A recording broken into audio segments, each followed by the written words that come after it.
In Airsoft, there are three main types of builds a tech can go for. You can go for high speed, which is, 30, 40 plus RPS. You can go for high FPS, which is, 400, 450, 500, 550 FPS. Or you can go with a simple balance setup, something like 20 RPS, 25 RPS, around 350 FPS. Those are the main types of builds. But here recently, a lot of techs have been branching out to a fourth one.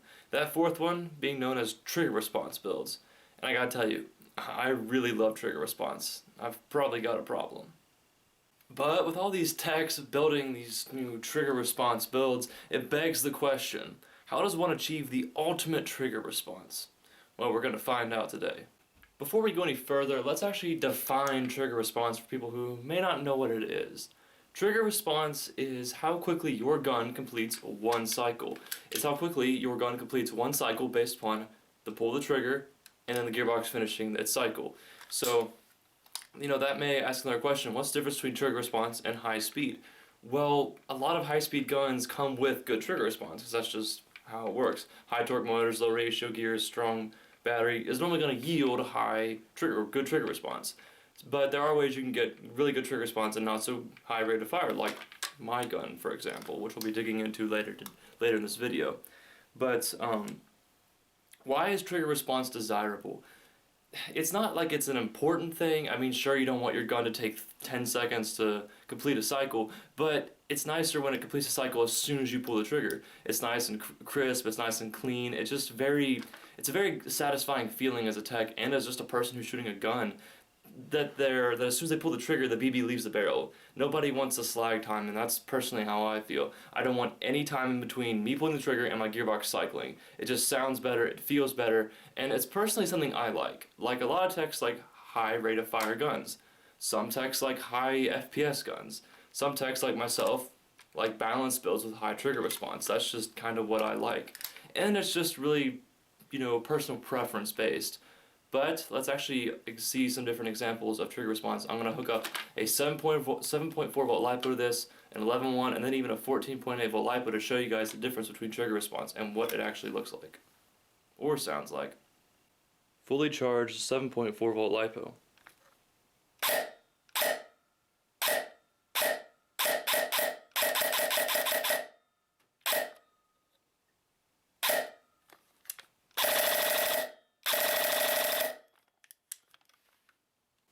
Fully charged 11.1 volt LiPo.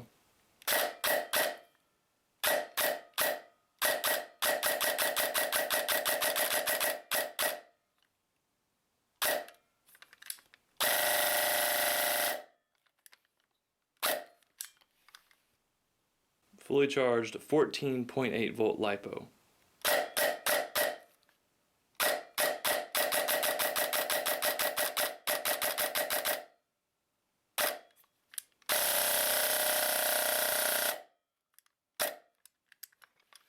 So right there's just a very quick example of how trigger response can vary in guns and how it is just different. It causes different sounds in a gun, it causes it to be slower, and it causes, rate of fire to drop on different batteries like I just demonstrated. You should have definitely noticed an increase in trigger response from the 7.4 volt battery to the 11.1 volt battery, and you most certainly should have noticed a trigger response increase from the 7.4 volt battery to the 14.8 volt battery.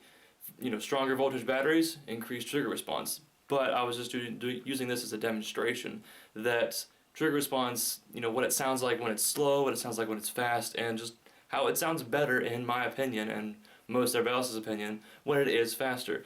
But let's actually go take this gun over to the bench and we'll actually see what makes it so fast on the trigger. Before we get into the gun, this will be just a video talking about trigger response and stuff like that. However, this will be just a general review of this gun as well.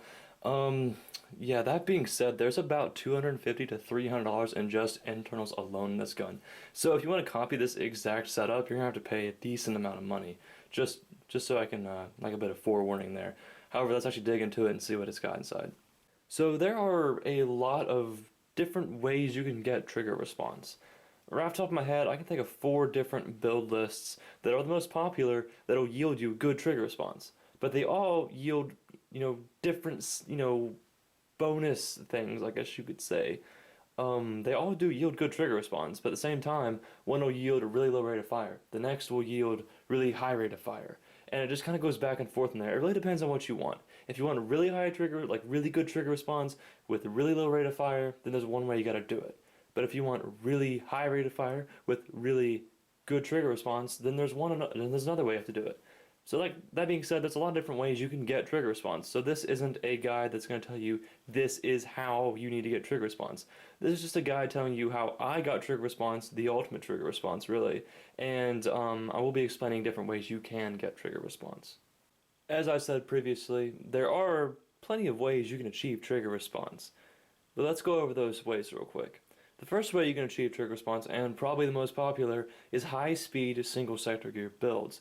I'm talking about 12 to 1 gears, 13 to 1 gears, combined with a 16, 15 TPA motor, typically a Lonex A2 SHS high torque, or even a ZCI balance motor. All of these, when combined with a 13 to 1 gears, 11 volt LiPo, will get you around 35 to 40 RPS depending on which exact motor you use. In addition, it'll yield some fantastic trigger response, to be honest. It's a really good system, and it's quite popular just because it does a lot of things. The next one you've got up is the 30 RPS single sector gear build. And this is when you use a 22 TPA motor, something like a ZCI high torque or a JG Blue, and combine it with 12 to 1s or 13 to 1 gears, and use an 1 volt LiPo. This will yield you better trigger response than the 40 RPS setup in my experience, and you'll get around 30 RPS, 28, 30, depends on which motor you use exactly. And that's a good system as well, where a lot of fields have an under 30 RPS rate of fire limit. A lot of people use this setup because, well, they can use it at their field, and that's just what they want, and that's great.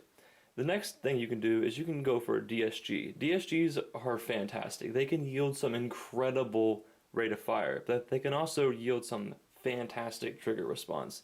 My first DSG was a 32 TPA motor, 10 to 1 DSG, and 11 1 volt battery. This yielded some fantastic trigger response and rate of fire. However, the rate of fire was quite a bit for me, including the trigger response, so I just didn't really like the feel. I didn't really like the mix of things. But that is a way people can yield trigger response. They can get a DSG, a very high torque motor, and even 18 to 1 or 10 to 1 gears, and they can get fantastic trigger response. But this normally results in higher rate of fire. The slowest DSG I've ever seen, that actually yielded good trigger response as well, was 28 RPS or so. Well, actually 25 RPS, and that was my DSG, my old one. And yeah, I liked it a lot, but it was I just kind of felt up and down about it. I just didn't like having the M190 spring in it. I did have an M170 in it at one point, but I just, dismantled it. I didn't really like the whole feel. I kind of like single sector gear builds more because I can pre-cock more, and I like that a little more, so I can get better trigger response actually. But DSGs are a good way of getting trigger response, and a lot of people do that. I know some techs that's all they do is just build DSGs, and they're pretty good at it too. But that's one way you can get trigger response, but it also yields high rate of fire sometimes. Another way you can do it, and the way I did it, was I used a 32 TPA motor and used 10 to 1 single sector gears, and then used a BTC Spectra FET, and that's what this video will be on. This is theoretically the fastest trigger response you can possibly get. So let's start from the bottom, and we'll work our way up. The first thing I actually went to decide with when getting high or really good trigger response is I wanted to decide on a really good motor. I wanted something that had a ton of torque to it and a ton of trigger response capability. I wanted to pull the most trigger response out of it as I could. So I built my own motor, knowing me, go figure. What I did is I got some of the strongest magnets I could find. I got some Matrix 3000 magnets, the ones out of the Matrix 3000 motor.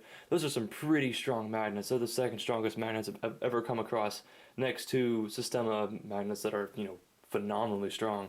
But these magnets are really strong. Let me show you real quick. It takes a lot of force to actually turn this pinion, and that means that the magnets are incredibly strong. The next thing I went with a 32 TPA armature. Now, if you don't know much about motors and stuff like that, I recommend you to go watch my motor video explaining this stuff. So, if you haven't watched it, go watch it now, because it'll help you out in deciphering motors and all the terminology and stuff. But I went with a 32 TPA armature so I could get the most trigger response I could out of it. Torque, efficiency, I went with that just for the things I wanted. Next thing I did to the motor was I just kind of, shimmed the armature really nicely, put a D-type pinion on it that's, pretty nice. I believe it's an SHS. So they mesh quite well with Riot gears, which is what I went with in my gears.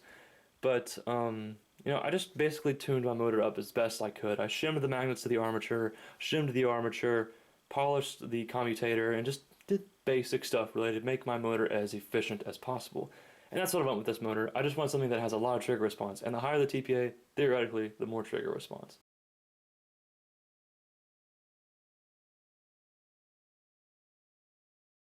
For my gears, I decided to go with 10-to-1 Siege Tech single sector gears. Now, the reason why I did this is because 10-to-1 gears, especially single sector gear gears, are very fast. They're a very low ratio, and they can turn the gearbox very, very quickly. So I did choose these gears because they are fast, and when paired with a very, very torquey motor like the 32 TPA that I have, say enough how fast they do cycle. They're just fantastic. Combined with a 32 TPA motor, they cycle fast, but they don't have a high rate of fire, which is great because I really don't like super high rate of fire. I like a balanced build, something pretty reliable that I can take just about anywhere. And that's exactly what this accomplishes when I combine it with a 32 TPA motor.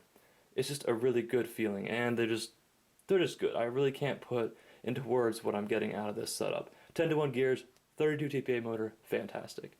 If you haven't noticed yet, I do have my BTC Spectra in this build, and I can honestly say that without this MOSFET, I wouldn't be getting the trigger response that I'd be getting, right now. This MOSFET, I have it programmed for precock, the maximum precock that I can do in this gearbox without, double shot and triple shot, and it's just phenomenal. Combined with the 10-to-1 gears and 32 TPA motor, it gets a fantastic cycle rate. It's just incredible. Like I said earlier, I really can't put into words what all this does in itself in one. 32 TPA motor, 10-to-1 gears, BTC Spectra MOSFET programmed for maximum precock yields some fantastic trigger response, especially when using an 11.1 volt or 14.8 volt battery. Now, I am kind of cheating with precock. A lot of guns don't have this, and that's because a lot of people don't have the BTC Spectra or even Chimera. But if you have it, might as well use it, right? That's really about all there is to high trigger response. The rest of the parts in this build aren't really fancy. I've just got an M120 spring, an SHS ball bearing spring guide, I think it is an aim top piston, which are actually pretty nice. My favorite parts from aim top are surprisingly their pistons. And then I got an SHS tappet, an SHS cylinder head, and a Mars air nozzle, which I do love those, by the way. Now, that's really all there is to trigger response. There's really 4 things you want to look for in trigger response. Gears, you want to have a low ratio. Motor, you want to have something that's pretty torquey. Battery, you want something that's powerful. I know this isn't the biggest battery, but it's what fits in my stock, and I absolutely hate battery bags. So 11.1 volt LiPo. Next thing you're looking at is a MOSFET. MOSFETs do increase trigger response. You don't have to have a BTC Spectra to get, godlike trigger response. But I would definitely recommend you have at least a basic MOSFET in your build for trigger response. MOSFETs do increase trigger response, and they do increase rate of fire slightly. It does make a difference. Every bit counts. Let's go chrono this thing and check its rate of fire.